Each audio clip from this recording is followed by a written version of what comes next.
For this video, we will be featuring the hot takes of controversial social media personality Andrew Tate when it comes to finding the best countries to live in.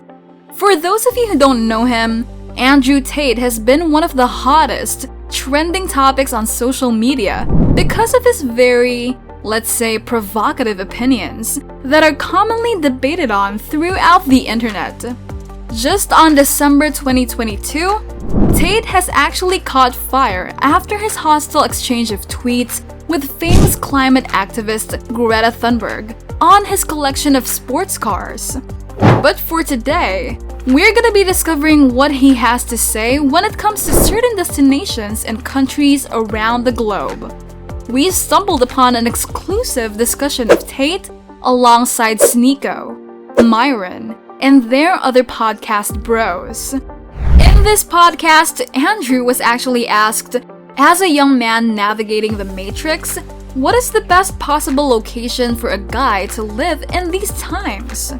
Andrew then answers by slightly modifying the question and asks the panel, when you're deciding where you want to live on the planet, what are you looking for?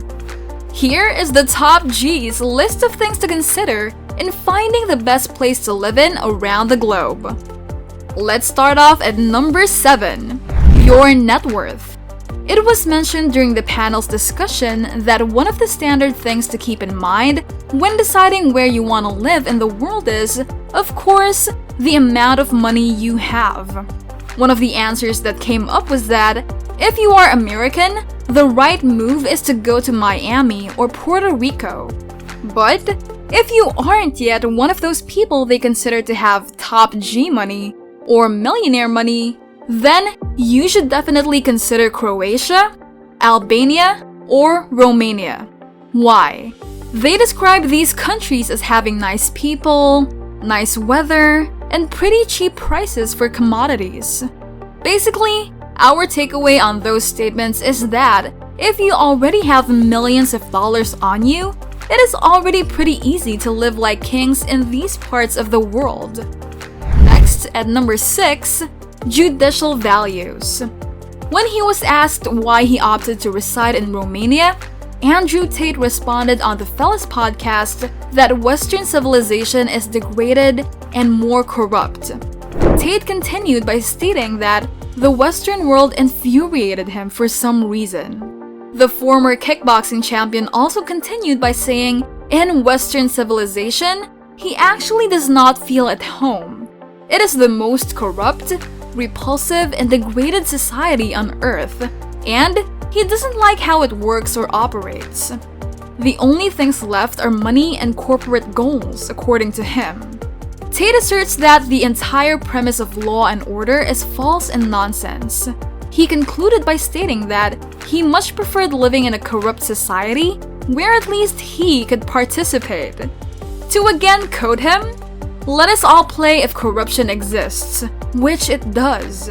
He enjoys living in a society where he is not subject to or bound by any of these absurd regulations because of his wealth, influence, and power.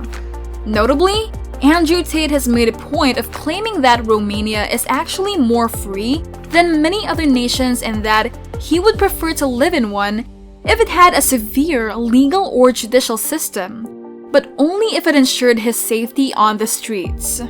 Number 5, a lack of feminist indoctrination. A lot of you guys already know that Tate is the epitome of what Western woke society calls toxic masculinity. Therefore, it makes a lot of sense for someone like him to really be more at home in places and countries where there are lesser feminist views that are greatly influenced by Western culture. In all fairness to Tate and his stances, feminism began as a noble movement that pushed for women's rights and gender equality, but it gradually evolved into a movement that demands men to accept the notion that they must apologize for their existence. Men also require access to traditionally masculine role models that emphasize the value of embracing rather than weaponizing masculinity. Number 4, the women. For Tate and the fellas, they would rather much prefer to see countries where, to be straightforward, the girls are slim.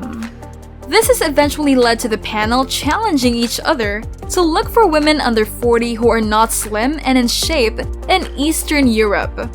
Indeed, countries where there are slimmer women than plus-sized women are a huge factor when it comes to settling down for them. For Andrew, he says that the best female he could possibly meet is someone who looks at his life and looks at what he's done, respects his achievements to the point where she obeys him blindly. He does not want her to have her own opinion, nor would he want her to be an alpha. He continues by saying that he doesn't need someone to tell him what to do. Number 3. Societal norms. Andrew mentioned that in Eastern Europe, the societal norm for women is to not be fat and to not be a hoe. Whereas in the West, they do not necessarily have that kind of norm and people actually act in a certain way. And in this case, they are talking mainly about women acting more freely with their sexuality. I guess this may be the result of adopting more traditionally masculine roles since gaining equality, and may have dropped some of their feminine traits along with that, without realizing the effect it may have on the men that have remained traditionally masculine. Which leads us to number 2, recognition of God. Tate actually mentioned in the podcast that he may be old and boring, but he was recently in Miami, which for him is the best city in America.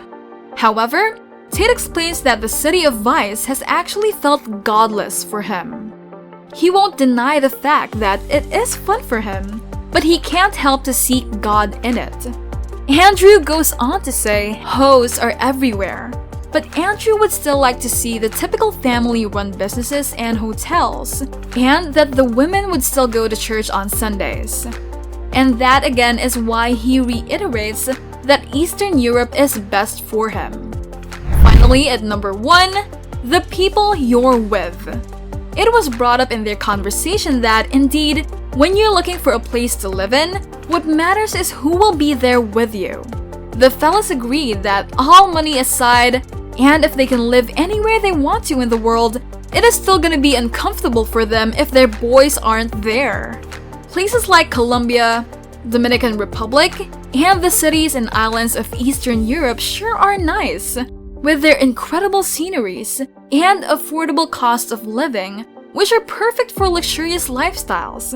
But they would rather live in Indiana with the guys than live in the best country in the world without them. So, what do you think about the insights and opinions from Tate and his crew when it comes to the best countries to live in? Let us know in the comments section below. Until next time!